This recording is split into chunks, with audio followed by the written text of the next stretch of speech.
செடியாய வல்வனைகள் தீர்க்கும் திருமாலே, நெடியானே வேங்கடவா நின் கொலின் வாசல், அடியாரும் வானவரும் அரம்பையரும் கிடந்தியெங்கும் படியாய் கிடந்து பொன் பவளவாய் காண்பனே. உலகெங்கும் இருக்கின்ற சீனிவாசன் பஞ்சாங்கம் டிவி நேயர்களுக்கு என்னுடைய பணிவான வணக்கங்கள். இன்றைய பதிவில் இந்த வாரத்திய வரதாதி முக்கிய விசேஷங்களை பற்றி பார்ப்போம். இன்றைய தினம் விஸ்வாச வருஷம் பங்குனி மாதம் 15ஆம் தேதி மார்ச் 29/3/2026 ஞாயிற்றுக்கிழமை. இன்றைய தினம் ஏகாதசி திதி.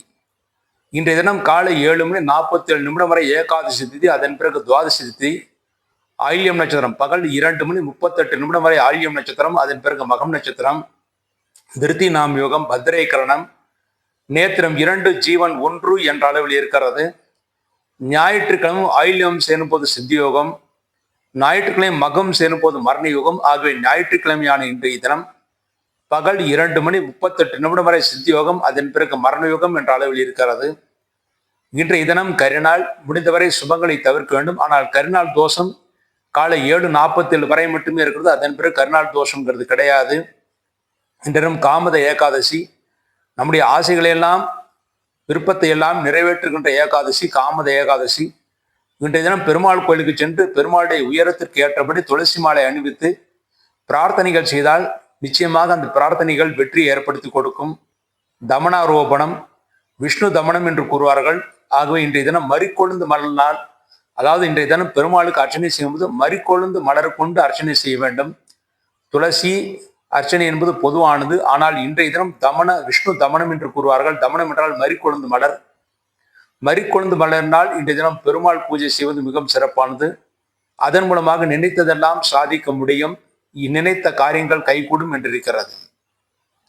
மேலும் தமன துவாதசி என்று கூறுவார்கள். இன்றைய தினம் வீட்டிற்கு வருகின்ற சுமங்கலி பெண்களுக்கு மறிக்கொழுந்து மலரை கொடுப்பது பெண்கள் தீர்க்க சுமங்கலியாக இருப்பார்கள் என்று புராணங்கள் கூறுகிறது. அடுத்து நாளை தினம் திங்கட்கிழமை. விஸ்வாச வருஷம் பங்குனி மாதம் 16ஆம் தேதி மார்ச் 30/3/2026 திங்கட்கிழமை. திங்கட்கிழமை என்று காலை 7:10 வரை துவாதசி திதி. அதன் பிறகு திரியோதசி திதி. திங்கட்கிழமை பகல் 2:48 வரை மகம் நட்சத்திரம். அதன் பிறகு பூரம் நட்சத்திரம், சூலம் நாமயுகம், பாலவக்கரணம், நேத்திரம் 2, ஜீவன் 1 என்ற அளவில் இருக்கிறது.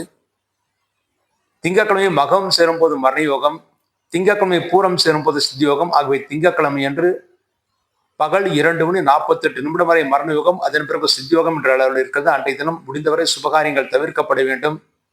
அவசியமான நல்ல காரியங்களை பகல் 2:48 பிறகு செய்யலாம். பெரிய தோஷங்கள் ஏற்படுத்தாது. திங்கட்கிழமை என்று சோம பிரதோஷம். திங்கட்கிழமை பிரதோஷம் போடுவது மிகவும் சிறப்பானது. இந்த பிரதோஷ காலத்திலே சிவபெருமானுக்கு பூஜைகள் செய்துவிட்டு வந்தால் நோய் நொடிகள் தீரும் இருக்கிறது. அதைத்தான் சோம பிரதோஷம் என்று கூறுவார்கள். அதாவது உஷ்ணமான உணர்களெல்லாம் குளிர்ச்சி ஆடுவதற்காக சோம பிரதோஷமான திங்கட்கிழமை என்று சிவ வழிபாடு செய்வது மிகவும் சிறப்பானது. அதைத்தான் சோம பிரதோஷம் என்று கூறுவார்கள். அனங்க திரியோதசி, அதாவது அன்றைய தினம் திரியோதசி திதி பகல் 7:10 பிறகு திரியோதசி திதி வருகிறது. திரியோதசி திதி என்பது மன்மதனுடைய திதி என்று கூறுவார்கள். அனங்கன் என்றால் மன்மதன். ஆகவே மன்மதனுக்காக பூஜை செய்வதற்கு திங்கட்கிழமை மிக மிக ஏற்ற தினமாக இருக்கிறது. திருமணமாகாத ஆண்களும் பெண்களும் அன்றைய தினம் மன்மதன் பூஜை செய்தால் திருமணம் கைகூடும். தாடிக்கொம்பு என்ற ஊரிலும் காஞ்சிபுரத்திலும் மேலும் சில இடங்களிலே மன்மதனுக்கு சிலைகள் இருக்கிறது. அங்கே சென்று தாடிக்கொம்பு சவுந்தரராஜ பெருமாள் கோயிலே மன்மதன் சிலைக்கு பூஜை செய்வது மிகவும் சிறப்பானது. அவ்வாறு செய்தால் திருமணமாத ஆண்களுக்கும் பெண்களுக்கும் விரைவில் திருமணம் கைகூடும் என்று கூறுவார்கள். இந்த அனங்க திரியோதசி வருடத்திற்கு ஒரு முறை மட்டுமே வரும். அதுவும் தமன திரியோதசி. தமன மலர்கள் என்று சொல்லக்கூடிய மடுக்கொண்டு மலரினால் அன்றைய தினம் மன்மதனை பூஜை செய்வது மிகவும் சிறப்பானது. மேலும் மதன காம திரியோதசி என்று கூறுவார்கள். நம்முடைய ஆசைகள் எல்லாம் நிறைவேற்றுகின்ற திரியோதசி என்று கூறுவார்கள். அன்றைய தினம் மகாவீரர் ஜெயந்தி. அன்றைய தினம் ஜெயின மதத்தை சேர்ந்தவர்கள் மகாவீரரை வணங்குவார்கள். அடுத்து செவ்வாய்க்கிழமை. விஸ்வாச வருஷம் பங்குனி மாதம் மார்ச் 31 பங்குனி 17. பங்குனி மாதம் 17ஆம் தேதி மார்ச் 31/3/2026 செவ்வாய்க்கிழமை.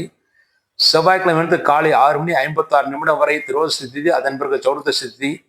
செவ்வாய்க்கிழமை பூரம் நட்சத்திரம் பகல் 3:21 வரை பூரம் நட்சத்திரம். அதன் பிறகு உத்திரம் நட்சத்திரம். கண்டம் நாமயுகம், தைத்துலாக்கரணம், நேத்திரம் 2 ஜீவன் 1 என்ற அளவில் இருக்கிறது. செவ்வாய்க்கிழமையும் பூரம் உத்தரம் சேரும் போது சித்தியோகம் அமிர்த்தியோகம். ஆகவே செவ்வாய்க்கிழமை நாள் முழுவதுமாக சித்தியோகம் அமிர்த்தியோகமாக இருக்கிறது. அன்றைய தினம் எலக்ட்ரானிக்ஸ் பொருட்களை வாங்குவதற்கு மிக ஏற்ற தினம். பூமி வாங்குவதற்காக பார்வையிடுவதற்கு ஏற்ற தினம். பூமி ரிப்பேர் செய்வதற்காக பிளான் போடுவதற்கும் ஏற்ற தினமாக செவ்வாய்க்கிழமை என்று இருக்கிறது. அன்றைய தினம் தமன சதுர்தசி. அன்றைய தினம் சிவபெருமானுக்கு தமன மலர்களால் அர்ச்சனை செய்வது மிகவும் சிறப்பானது. அதன் மூலமாக பெண்கள் தீர்க்க சுமங்கலியாக இருப்பார்கள்.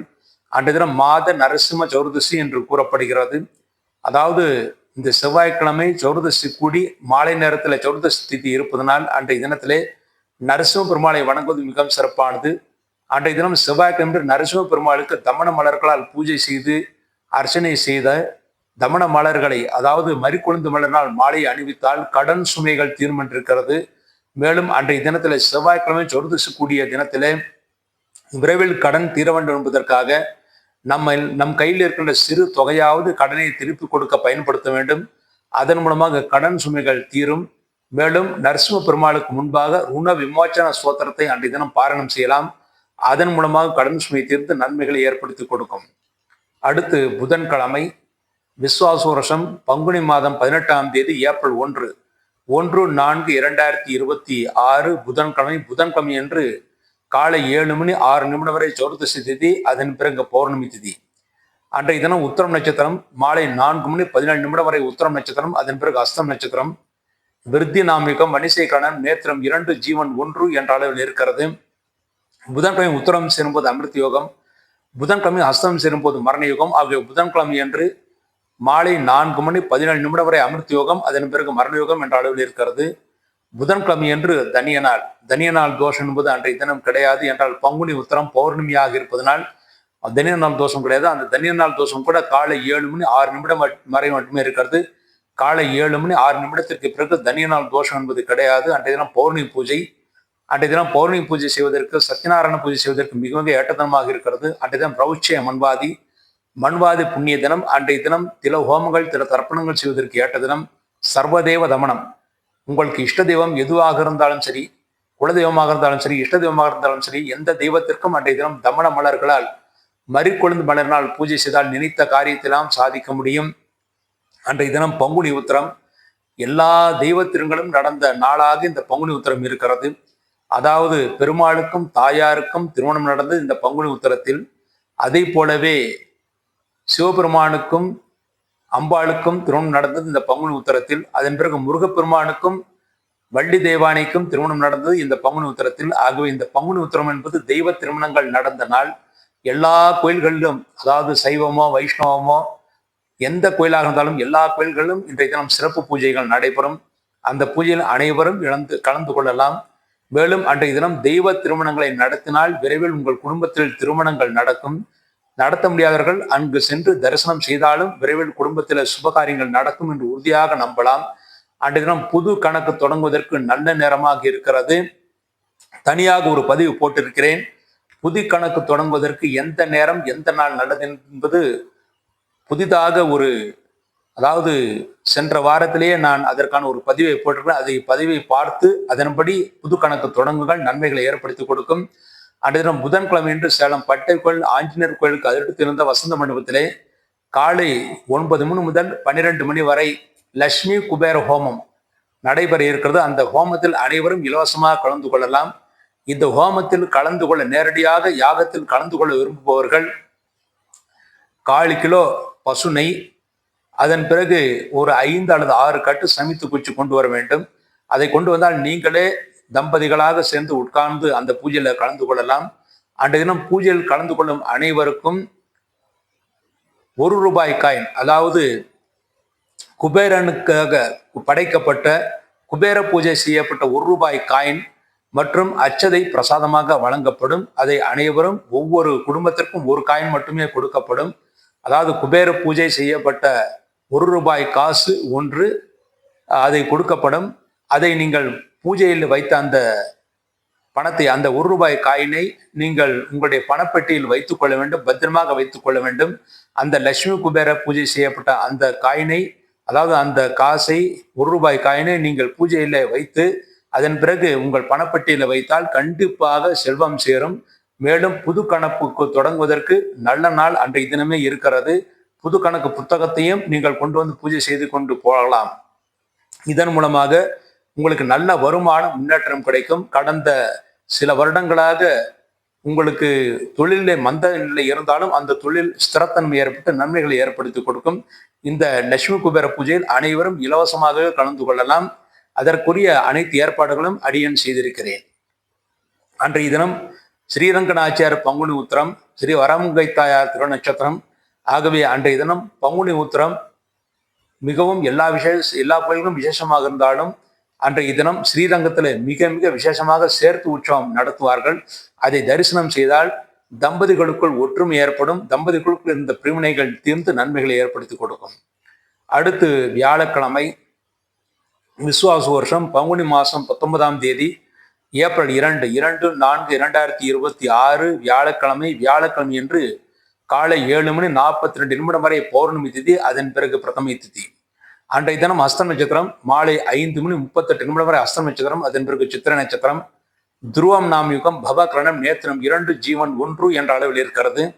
ஹஸ்தமும் சித்திரையும் வியாழக்கிழமை சேரும்போது சித்தியோகம். வியாழக்கிழமை நாள் முழுதுமாக 60 நாளைக்கு சித்தியோகமாக இருக்கிறது. அன்றைய தினம் கரிநாள் இஷ்டி என்றால் இஷ்டமான கோயில்களுக்கு சென்று தீப வழிபாடு செய்வதற்கு அன்றைய தினம் ஏற்ற தினமாக இருக்கிறது.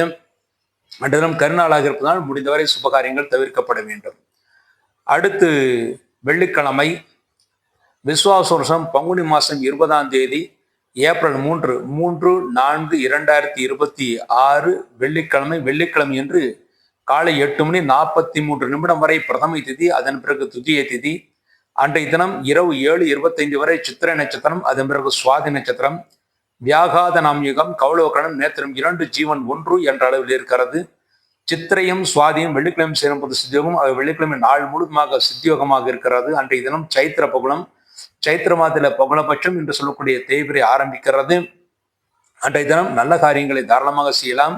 காலை 8:43 பிறகு நீங்கள் சித்திரை நட்சத்திரமாக இருப்பதனால், அதாவது 1ஆம் தேதி அன்று புது கணக்கு தொடங்க முடியாதவர்கள் வெள்ளிக்கிழமை என்றும் புது கணக்கை தொடங்கலாம். நிச்சயமாக நன்மைகளை ஏற்படுத்தி கொடுக்கும். நான் அதற்காக தனி பதிவு போட்டிருக்கிறேன், அதை நீங்கள் பார்த்து கொள்ளலாம். அடுத்து சனிக்கிழமை விசுவாச வருஷம் பங்குனி மாதம் 21ஆம் தேதி ஏப்ரல் 4/4/2026 சனிக்கிழமை என்று பகல் 10:09 வரை துதிய திதி. அதன் பிறகு திருதிய திதி. சுவாதி நட்சத்திரம் இரவு 9:35 வரை சுவாதி நட்சத்திரம். அதன் பிறகு விசாகம் நட்சத்திரம். ஹர்ஷன நாமயுகம் கரசை கரணம் நேத்திரம் 2 ஜீவன் 1 என்ற அளவில் இருக்கிறது. சுவாதியும் விசாகம் சனிக்கிழமை சேரும்போது சித்தியோகம். ஆகவே சனிக்கிழமை நாள் முழுதுமாக 60 நாளைக்கு சித்தியோகம் இருக்கிறது. அன்றைய தினம் காரைக்கால் அம்மையாருடைய நட்சத்திரம். அன்றைய தினம் பாண்டிச்சேரியில காரைக்கால் அம்மையாருக்கு விசேஷ பூஜைகள் செய்வார்கள். அதை தரிசனம் செய்தால் சிவனடியார்களுக்கு நிச்சயமாக சிவ பதவி கிடைக்கும் என்று உறுதியாக நம்பலாம். மேலும் திருமணமாகாத ஆண்களுக்கும் பெண்களுக்கும் நல்ல வரன் கிடைக்கவும் வாய்ப்பு இருக்கிறது. உங்களுடைய பிரார்த்தனைகள் அன்றைய தினம் காரைக்கால் அமருடன் தெரிவித்தால் நிச்சயமாக அது நிறைவேறும்.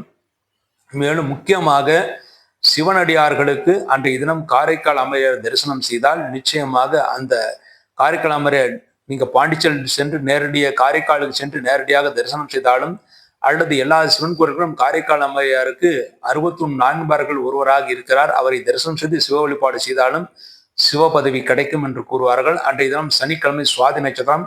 லட்சுமி நரசிம்மரை வணங்குவதற்கும் மிக ஏற்ற தினம். அன்றைய தினம் சனிக்கிழமை என்று லட்சுமி நரசிம்மரை வணங்கி ருண விமோச்சன ஸ்தோத்திரத்தை பாராயணம் செய்தால் கடன் சுமைகள் தீர்ந்து நன்மைகளை ஏற்படுத்தி கொடுக்கும். அன்றைய தினம் அவசியம் நல்ல காரியங்களை தாராளமாக செய்யலாம். ஸ்திர சொத்துக்கள் வாங்குவதற்காக ஏற்பாடுகள் செய்வதற்கு, மேலும் மளிகை பொருட்கள் வாங்குவதற்கு, எண்ணெய் பொருட்கள் வாங்குவதற்கு மிக மிக ஏற்ற தினமாக சனிக்கிழமை என்று இருக்கிறது. அன்றைய தினத்திலே சரியாக இரவு 7 மணிக்கு சேலம் பட்டை கோயில் ஆஞ்சநேயர் கோயிலுக்கு எதிரில் இருக்கின்ற வரதராஜ பெருமாள் கோயிலில் ஸ்ரீ லக்ஷ்மி ஆகியோர் சன்னிதிக்கு முன்பாக உட்கார்ந்து விஷ்ணு சாஸ்திரநாம பாராயணம் செய்யப்பட இருக்கிறது. அந்த பாராயணத்தில் அனைவரும் இலவசமாக கலந்து கொள்ளலாம். அடுத்து இந்த வாரம் சந்திராஷ்டகம் அடைகின்ற ராசிகள் முதலில் மகர் ராசி. மகர் ராசியிலே பிறந்தவர்களுக்கு மார்ச் 29 ஞாயிற்றுக்கிழமை பகல் 2:38 முதல் மார்ச் 31 செவ்வாய்க்கிழமை இரவு 9:33 வரை சந்திராஷ்டகம்.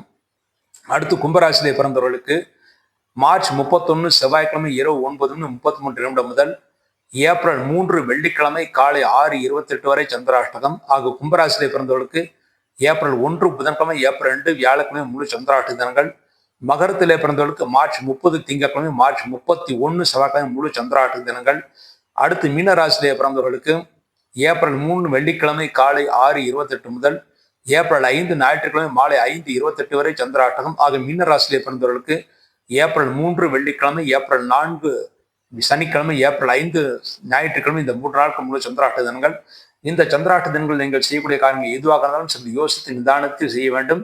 அவசரப்பட்டு செய்யக்கூடிய முடிவுகள் தோல்விகளை ஏற்படுத்தி கொடுக்கும். இவ்வாறாக இந்த வாரத்திய விரதாதி முக்கிய விசேஷங்களை பற்றி பார்த்தோம். மீண்டும் ஒரு நல்ல பதிவில் இணைவோம் என்று கூறி விடைபெறுகிறேன். நன்றி, வணக்கம்.